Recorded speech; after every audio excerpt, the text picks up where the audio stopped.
ആയുർത്തോട്സിൻ്റെ പുതിയ വീഡിയോയിലേക്ക് എല്ലാവർക്കും സ്വാഗതം. ഞാൻ ഡോക്ടർ ഷെഫ്ന. ഇന്ന് ഞാൻ പറയാൻ പോകുന്നത് ആർത്തവ സമയത്ത് സ്ത്രീകൾക്കുണ്ടാകുന്ന വേദനയെക്കുറിച്ചിട്ടാണ്. ഡിസ്മെനോറിയ എന്നാണ് ഈ കണ്ടീഷനെ പറയുന്നത്. ഈ സമയത്ത് ആർത്തവ സമയത്ത് സ്ത്രീകൾക്ക് അടിവയറിന് വേദന, കാലുകളുടെ തൈസിന് വേദന, അതുപോലെ ലോ ബാക്ക് പെയിൻ, ചില ആളുകൾക്ക് ബ്രസ്റ്റിലുണ്ടാകുന്ന വേദന, അങ്ങനെ പലതരത്തിലുള്ള വേദനകൾ ഉണ്ടാവാറുണ്ട്. ഈ കണ്ടീഷനിൽ നമുക്ക് എന്തെല്ലാം കാര്യങ്ങൾ ചെയ്താലാണ് ഈ വേദനകൾ കുറയുക, ഇതിനൊക്കെ കാരണം എന്താണ് എന്നെല്ലാമാണ് ഈ ഒരു വീഡിയോയിൽ ഞാൻ പറയുന്നത്. അതുകൊണ്ട് വീഡിയോ മുഴുവനായിട്ടും കാണുക. നിങ്ങൾക്ക് ഈ ഒരു വീഡിയോ ഉപകാരപ്രദമായി തോന്നിയാൽ ബാക്കിയുള്ളവർക്ക് കൂടി ഷെയർ ചെയ്ത് കൊടുക്കുക. ആദ്യമായിട്ടാണ് എൻ്റെ ഈ വീഡിയോസ് കാണുന്നുള്ളത് എങ്കിൽ ജസ്റ്റ് ഒന്ന് സബ്സ്ക്രൈബ് കൂടി ചെയ്യുക. ഡിസ്മെനോറിയ എന്ന് പറഞ്ഞിട്ടുള്ള കണ്ടീഷൻ എന്താണെന്ന് വെച്ചാൽ, നമ്മുടെ മെൻസ്ട്രുവേഷൻ്റെ ടൈമിൽ സ്ത്രീകളിൽ അമിതമായിട്ടുള്ള വേദന ഉണ്ടാവുക. അത് ലോ ബാക്ക് പെയിൻ ആവാം, അല്ലെങ്കിൽ ലോവർ അബ്ഡോമിനൽ പെയിൻ ആവാം, അല്ലെങ്കിൽ ഇന്നർ തൈസിലുള്ള വേദനയാവാം. ഇത്തരം വേദനകൾ അധികമായിട്ടുള്ള കണ്ടീഷൻസിൽ വയറിളക്കം, ഛർദി തുടങ്ങിയിട്ടുള്ള പ്രശ്നങ്ങളും ഉണ്ടാവാറുണ്ട്. ഡിസ്മെനോറിയ എന്ന കണ്ടീഷൻ തന്നെ രണ്ടായിട്ട് തിരിച്ചിട്ടുണ്ട്: പ്രൈമറി ഡിസ്മെനോറിയ, അതുപോലെ സെക്കൻഡറി ഡിസ്മെനോറിയ. പ്രൈമറി ഡിസ്മെനോറിയ എന്ന് പറയുന്നത് മെനാർക്ക്, അഥവാ ആദ്യമായിട്ടുള്ള ആർത്തവത്തിന് 1-2 വർഷങ്ങൾക്ക് ശേഷം നമ്മുടെ സ്ത്രീകൾക്ക് ഉണ്ടാകുന്ന മെൻസ്ട്രുവേഷൻ്റെ ടൈമിൽ ഉണ്ടാകുന്ന ചെറിയ വേദനകൾ, അത് ലോ ബാക്ക് പെയിനോ ഈ പറഞ്ഞ പോലെ തന്നെ ഉണ്ടാകുന്ന വേദനകളാണ്. ഇതിന് യൂട്രസോ ആയിട്ടോ അല്ലെങ്കിൽ പെൽവിക് ഓർഗൻസിൽ ഉണ്ടാകുന്ന അബ്നോർമാലിറ്റീസോ ഒന്നും അവിടെ ഉണ്ടാവുകയില്ല. പിന്നീട് ഈ ഒരു വേദന കാലക്രമേണ സ്ത്രീകൾക്ക് വയസ്സ് കൂടുന്നതിനനുസരിച്ചിട്ട് ഈ വേദന കുറഞ്ഞു വരാനും സാധ്യതയുണ്ട്. ചില സ്ത്രീകൾക്ക് പ്രസവാനന്തരം ഈ വേദന കുറഞ്ഞു വരാറുണ്ട്. എന്നാൽ സെക്കൻഡറി ഡിസ്മെനോറിയ എന്ന് പറയുന്നത് യൂട്രസ് അല്ലെങ്കിൽ അതിനടുത്തുള്ള പെൽവിക് ഓർഗൻസ്, ഇതിലേതെങ്കിലും ഒരു ഭാഗത്തിന് എന്തെങ്കിലും അബ്നോർമാലിറ്റീസോ അല്ലെങ്കിൽ എന്തെങ്കിലും ഡിസീസസോ എന്തെങ്കിലും കൊണ്ട് ഉണ്ടാകുന്ന ഒരു കണ്ടീഷനാണ് സെക്കൻഡറി ഡിസ്മെനോറിയ എന്ന് പറയുന്നത്. ഇത്തരം സ്ത്രീകളിൽ ആദ്യമൊന്നും തന്നെ ഫസ്റ്റ് മെനാർക്ക് തൊട്ട് കുറച്ച് കാലമായിട്ടും ഒരു സമയം വരെയും അവർക്ക് യാതൊരു ബുദ്ധിമുട്ടും ഉണ്ടായിട്ടുണ്ടാവില്ല. പിന്നീട് ഈ വേദനകൾ പീരിയഡ്സിൻ്റെ ടൈമിൽ വേദനകൾ തുടങ്ങുകയാണ്. അപ്പോൾ അവർക്ക് എന്തുകൊണ്ടാണ് ഈ വേദന ഉണ്ടാവുന്നത് എന്നുള്ളത് റൂൾ ഔട്ട് ചെയ്യേണ്ട കണ്ടീഷൻ ഉണ്ട്. പല കാരണങ്ങൾ കൊണ്ട് ഈ ഒരു സെക്കൻഡറി ഡിസ്മെനോറിയ ഉണ്ടാവാം. ഒന്നാമത്തെ കാരണം എന്ന് വെച്ചാൽ എൻഡോമെട്രിയോസിസ് എന്ന് പറഞ്ഞ കണ്ടീഷനാണ്. എൻഡോമെട്രിയോസിസ് എന്ന് പറഞ്ഞാൽ നമ്മുടെ യൂട്രസിൻ്റെ അകത്തുള്ള ലെയറാണ് എൻഡോമെട്രിയം. ഈ ലെയർ യൂട്രസിനകത്തല്ലാതെ മറ്റ് ഭാഗങ്ങളിൽ, ഉദാഹരണത്തിന് യൂട്രസിനെ അടുപ്പിച്ച് കിടക്കുന്ന യൂട്രസിൻ്റെ ഭാഗമായിട്ടുള്ള ഫെല്ലോപ്പിയൻ ട്യൂബിലോ അല്ലെങ്കിൽ ഓവറിയിലോ അല്ലെങ്കിൽ നമ്മുടെ ബാക്കിയുള്ള ഭാഗങ്ങളിൽ ലിവറിലാവാം, കിഡ്നിയിലാവാം, എവിടെയെങ്കിലും എൻഡോമെട്രിയം എന്ന് പറഞ്ഞിട്ടുള്ള ആ ലെയർ ഉണ്ടാവുക. അടുത്തൊരു കണ്ടീഷനാണ് ഫൈബ്രോയിഡ്. യൂട്രസ് അല്ലെങ്കിൽ അതിനടുത്തുള്ള പെൽവിക് ഓർഗൻസിൻ്റെ ചെറിയ മുഴകളോ അല്ലെങ്കിൽ യൂട്രസിനുള്ളിൽ അല്ലെങ്കിൽ പുറത്തൊക്കെ ആയിട്ട് മുഴകൾ ഉണ്ടാകുന്ന കണ്ടീഷനിലും ഇത്തരം സ്ത്രീകളിൽ വേദന ഉണ്ടാവാറുണ്ട്. അടുത്ത കണ്ടീഷനാണ് ഇൻട്രാ യൂട്രൈൻ ഡിവൈസ്. ഗർഭനിരോധനത്തിനായിട്ട് ഉപയോഗിക്കുന്ന intra uterine device, for example copper T, ഇതൊക്കെ ഉപയോഗിക്കുന്ന സ്ത്രീകളിൽ ഇപ്പോൾ കോപ്പർട്ടിയൊക്കെ വെച്ചിട്ട് ഒരു 1-2 വർഷങ്ങൾ എല്ലാ സ്ത്രീകൾക്കും മിക്കവാറും മെൻസ്ട്രുവേഷൻ്റെ ടൈമിൽ വേദന ഉണ്ടാവാറുണ്ട്. പിന്നെ അടുത്ത ഒരു കണ്ടീഷനാണ് നമ്മുടെ സെർവിക്കൽ സ്റ്റിനോസിസ്. അതായത് ഗർഭാശയത്തിൻ്റെ ഒരു ഓപ്പണിംഗ് ആണ് സെർവിക്സ് എന്ന് പറയുന്നത്. ഗർഭാശയത്തിൻ്റെ ഓപ്പണിംഗ് ആണ് സെർവിക്സ്.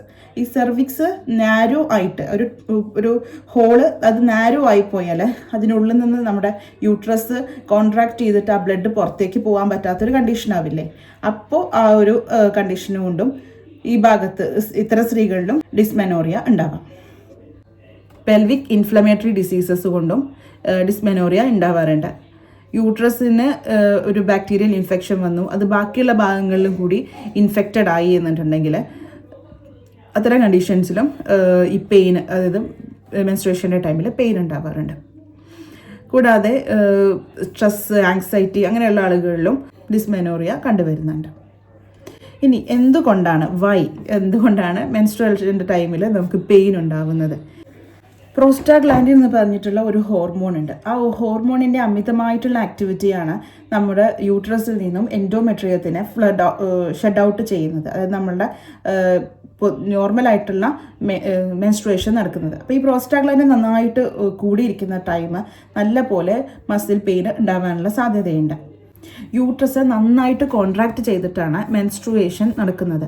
അതുകൊണ്ട് തന്നെ അതിന് തൊട്ടടുത്തുള്ള ബ്ലഡ് സപ്ലൈ ചെയ്യുന്ന വെസൽസിനെല്ലാം തന്നെ ഒരു കംപ്രഷൻ വരികയാണെങ്കിൽ ആ ഭാഗത്തെ മസിൽസിനുള്ള ബ്ലഡ് സപ്ലൈ കുറയുന്നു. അതുകൊണ്ട് തന്നെ ചെറുതായിട്ട് പോലും ഒരു ഓക്സിജൻ സപ്ലൈ മസിൽസിന് കുറയുകയാണെങ്കിൽ ആ ഭാഗത്ത് വേദന അനുഭവപ്പെടും. അപ്പോൾ നന്നായിട്ട് കോൺട്രാക്റ്റ് ചെയ്യുന്ന യൂട്രസിൻ്റെ അടുത്ത് കിടക്കുന്ന മസിൽസിൻ്റെ കാര്യങ്ങൾ പറയേണ്ട ആവശ്യമില്ലല്ലോ. അതുകൊണ്ടാണ് ഇത്തരം മസിൽ ക്രാംസ് ഉണ്ടാകുന്നത്. മെനോറിയ എന്നുള്ള കണ്ടീഷനും അതിൻ്റെ കാരണങ്ങളും ഒക്കെ എല്ലാവർക്കും മനസ്സിലായിട്ടുണ്ടാവും. ഇനി നമുക്ക് ഈ ആർത്തവ സമയത്തുള്ള വേദന മാറ്റാൻ പറ്റിയ ചില ടിപ്സ് നോക്കാം. അതിൽ ഒന്നാമത്തേത് എന്ന് പറഞ്ഞാൽ ഹോട്ട് പാക്ക്. അതായത് നമ്മൾ സാധാരണ ആർത്തവ സമയത്ത് മിക്കവാറും സ്ത്രീകൾ വേദന ഉണ്ടെങ്കിൽ ചെയ്യുന്ന ഒരു കാര്യമാണ് ഹോട്ട് പാക്ക് വെക്കുക, അല്ലെങ്കിൽ ഒരു ഹോട്ട് ടവല് നമ്മുടെ ലോവർ അബ്ഡോമൻ്റെ ഭാഗത്ത് വെക്കുക, അല്ലെങ്കിൽ നമ്മുടെ ലോ ബാക്ക് റീജിയനിൽ വെക്കുക എന്നൊക്കെ പറയുന്നത്. അതുപോലെ തന്നെ ഹോട്ട് വാട്ടർ ബാത്ത് എടുക്കുക. ഒരു നല്ല ചൂടുവെള്ളത്തിലുള്ള ഒരു കുളി ചെയ്താൽ തന്നെ നല്ലൊരു ആശ്വാസം ഉണ്ടാവുന്നതാണ്. കൂടുതൽ നന്നായിട്ട് ഹൈഡ്രേറ്റ് ചെയ്യുക, നന്നായിട്ട് വെള്ളം കുടിക്കുന്നതും ആർത്തവ സമയത്ത് വേദന കുറയ്ക്കുന്നതാണ്. അതുപോലെ ഭക്ഷണം നല്ലപോലെ നിയന്ത്രിതമായിട്ടുള്ള ഭക്ഷണം കഴിക്കുക, ജങ്ക് ഫുഡ്സൊക്കെ ഒഴിവാക്കുക, കഫെയിൻ അടങ്ങിയിട്ടുള്ള കോഫി, അതുപോലെ ചായ, കൂടാതെ ആൽക്കഹോൾ ഉപയോഗിക്കുന്ന ആൾക്കാരാണെങ്കിൽ ആൽക്കഹോള്, സ്മോക്കിങ്, ഇതൊക്കെ അവോയ്ഡ് ചെയ്യേണ്ടതാണ്. ഈ സമയത്ത് ചെറിയ ചെറിയ എക്സസൈസുകളൊക്കെ ചെയ്യുക, ചെറുതായിട്ട് വാക്കിംഗ് ചെയ്യുക, അതുപോലെ യോഗാസനകളൊക്കെ ചെയ്യാവുന്നതാണ്. ഈ സമയത്ത് ചെയ്യാൻ പറ്റുന്ന ഏറ്റവും നല്ലൊരു യോഗാസനമാണ് സുപ്തഭദ്രാസനം. അതായത് നമ്മുടെ 2 കാലുകളും മടക്കി വയ്ക്കുക, നന്നായിട്ട് നിവർന്ന് കിടക്കുക നിലത്ത്. എന്നിട്ട് നമ്മുടെ 2 കാലുകളും മടക്കി വയ്ക്കുക, എന്നിട്ട് 2 പാദങ്ങളും ഇങ്ങനെ ചേർത്ത് വയ്ക്കുക. അപ്പോൾ നമ്മുടെ നീ ഒരു ട്രയാങ്കിൾ ഷേപ്പിൽ 2 സൈഡിലും ഇങ്ങനെ ഉണ്ടാവും. അങ്ങനെ കിടന്ന ശേഷം അബ്ഡോമിനൽ ബ്രീത്തിങ് ചെയ്യുക. ആദ്യം ഇൻഹെയിൽ ചെയ്യുക, നന്നായിട്ട് ഇൻഹെയിൽ ചെയ്യുക.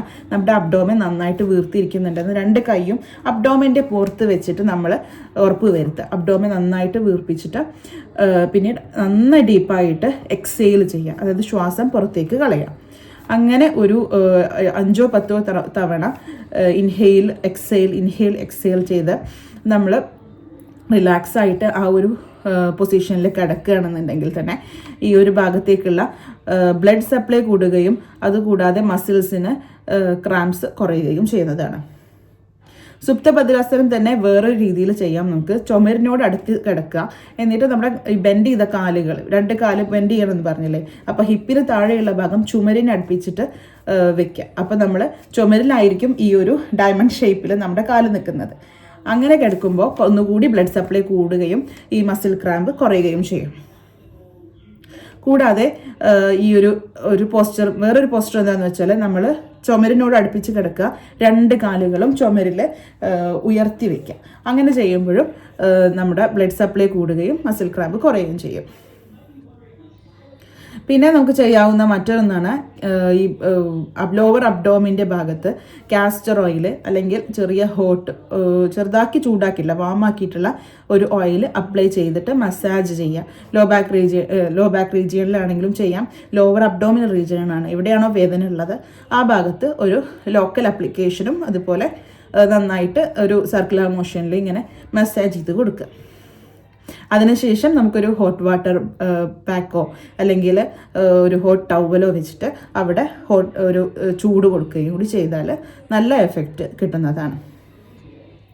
പിന്നെ മറ്റ് ചില ടിപ്സുകൾ കൂടി പറഞ്ഞാൽ നമ്മുടെ ഭക്ഷണത്തിൽ കറുവപ്പട്ട, അതുപോലെ ഉലുവ, ജീരകം ഇതൊക്കെ കൂടുതലായിട്ട് ഈ സമയത്ത് കൂട്ടുന്നത് നല്ലതാണ്. പിന്നെ ഉലുവ തിളപ്പിച്ച വെള്ളം കുടിക്കുന്നത് വളരെ ഉത്തമമാണ്. അതുപോലെ കറുവപ്പട്ട കഴിക്കുന്നത്, കറുവപ്പട്ട ഒരു ടീസ്പൂണോ, കറുവപ്പട്ട പൊടിച്ചത് ഒരു ടീസ്പൂൺ, അല്ലെങ്കിൽ കറുവപ്പട്ട ഒരു ചെറിയ പീസ് എടുത്ത് ഒരു ഇഞ്ച് ഒക്കെ ഉള്ള ഒരു പീസ് ഒരു ഗ്ലാസ് വെള്ളത്തിൽ തിളപ്പിച്ച് കുടിക്കുന്നത് ഒക്കെ നല്ല എഫക്റ്റീവായിട്ടുള്ള കാര്യങ്ങളാണ്. ഉലുവ വെള്ളം എപ്പോഴും നല്ല എഫക്റ്റീവായിട്ട് കാണാറുണ്ട്. വളരെ ബുദ്ധിമുട്ടുള്ള കുടിക്കാൻ പറ്റുമെന്ന് തോന്നുന്ന ആൾക്കാരൊക്കെ അതൊന്ന് കുടിച്ചു നോക്കുക, കാരണം അത് നല്ല എഫക്റ്റീവായിട്ടുള്ള ഒരു റെമഡിയാണ്. ഇതെല്ലാമാണ് ഹെൽത്തി ആയിട്ടുള്ള ഹോംലി ആയിട്ടുള്ള ടിപ്സുകൾ.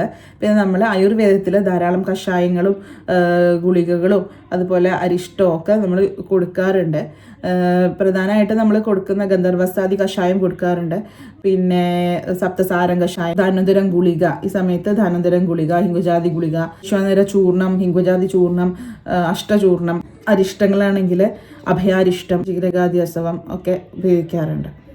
പിന്നെ ഈ കണ്ടീഷനിൽ സ്റ്റൊമക്ക് നല്ല പോലെ ക്ലിയർ ആയിട്ട് പോകാൻ വേണ്ടിയിട്ട്, അതായത് കോൺസ്റ്റിപ്പേഷൻ ഒന്നും ഇല്ലാതിരിക്കാൻ വേണ്ടിയിട്ടാണ് നല്ല പോലെ ഹൈഡ്രേറ്റ് ചെയ്യണം, നല്ല പോലെ ഫ്രൂട്ട്സ് കഴിക്കണം, ഗ്രീൻ ലീഫി വെജിറ്റബിൾസ് ഒക്കെ കഴിക്കണം. ഇനിയിപ്പോൾ നന്നായിട്ട് മോഷൻ പോകുന്നില്ല എന്നുള്ള കണ്ടീഷൻ ആകുമ്പോൾ ഈ കണ്ടീഷൻസിൽ നമുക്ക് വെയിന് കൂടാനുള്ള സാധ്യതയുണ്ട്. അപ്പോൾ നമുക്ക് വിരേചനത്തിന്, അതായത് ലൂസായിട്ട് മോഷൻ പോകാൻ വേണ്ടിയിട്ട് നമ്മൾ ത്രിബലപ്പൊടിയോ അല്ലെങ്കിൽ ത്രിവൃത്ലേഹ്യം അങ്ങനത്തെ ഒക്കെ കൊടുക്കാറുണ്ട്. ഇതൊക്കെ ഈ മെഡിസിൻസൊക്കെ ഒരു ഡോക്ടറുടെ നിർദ്ദേശപ്രകാരം മാത്രം വാങ്ങി കഴിക്കുക കേട്ടോ. കാരണം ഓരോ രോഗികൾക്കും ഓരോ പ്രകൃതിയാണ്, ഓരോ ദോഷ വൈഷമ്യമാണ്. പിന്നെ അതുപോലെ തന്നെ ഇപ്പം ഞാൻ പറഞ്ഞു ഡിസ്മെനോറിയ എന്ന് പറഞ്ഞാൽ നമ്മൾ സിമ്പിളായിട്ട് കരുതുന്ന പോലെ ഒന്നല്ല. അത് പ്രൈമറി ആയിരിക്കാം അല്ലെങ്കിൽ സെക്കൻഡറി ആയിരിക്കാം. ഡിസ്മെനോറിയ ആണെന്നുണ്ടെങ്കിൽ നിങ്ങളത് ശ്രദ്ധിക്കണം. അതൊരു ഗൈനക്കോളജിസ്റ്റിനെ കൊണ്ടുപോയി കാണിച്ചിട്ട് എന്താണ് എന്നുള്ളത് റൂൾ ഔട്ട് ചെയ്യുക വേണം. അതിനുള്ള കാരണം എന്താണെന്നുള്ളത് റൂൾ ഔട്ട് ചെയ്തതിന് ശേഷം മാത്രം മെഡിസിൻസ് യൂസ് ചെയ്യുക എന്നുള്ളതാണ് പറയാനുള്ളത്. അപ്പോൾ ഇന്നത്തെ ഈ വീഡിയോ ഇവിടെ അവസാനിപ്പിക്കുകയാണ്. നിങ്ങൾക്ക് ഈ വീഡിയോ യൂസ്ഫുൾ ആയി എന്ന് തോന്നുകയാണെന്നുണ്ടെങ്കിൽ ബാക്കിയുള്ളവർക്ക് കൂടി ഷെയർ ചെയ്ത് കൊടുക്കുക. അതുപോലെ എൻ്റെ ചാനൽ ഒന്ന് സബ്സ്ക്രൈബ് ചെയ്തിട്ട് സപ്പോർട്ട് ചെയ്യുക, കമൻറ്റ് ചെയ്യുക, ലൈക്ക് ചെയ്യുക, ഷെയർ ചെയ്യുക. കൂടാതെ നമ്മൾ പുതിയതായിട്ട് എന്തെങ്കിലും ടോപ്പിക്സിനെ കുറിച്ചിട്ട് നമുക്ക് സംസാരിക്കാം.